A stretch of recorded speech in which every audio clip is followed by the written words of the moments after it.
Ànim! Ànim! Defensem els nostres drets! La veu dels presos trenca el silenci.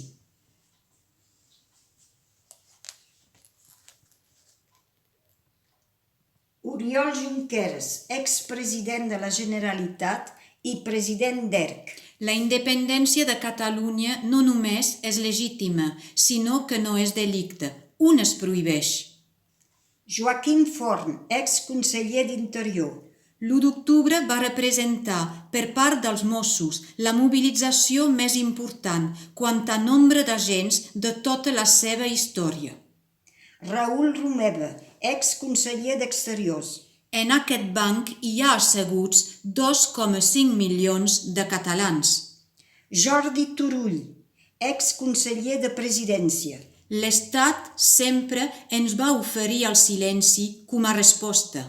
Dolors Bassa, exconsellera de Treball, Afers Socials i Famílies.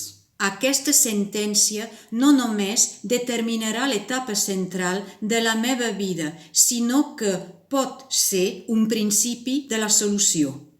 Josep Rull, exconseller de Territori i Sostenibilitat.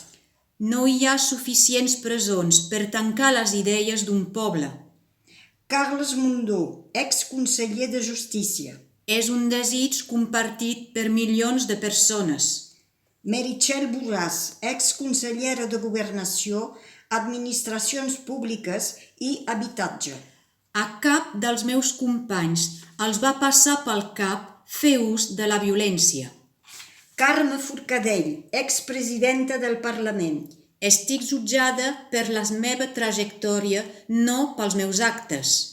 Jordi Cuixart, president d'Unió Cultural. El dret a votar a Catalunya es guanya votant. Mai renunciarem a l'exercici de drets fonamentals. Jordi Sánchez, expresident de l'ANC. No pot ser que la llei ofegui la democràcia. Ànim!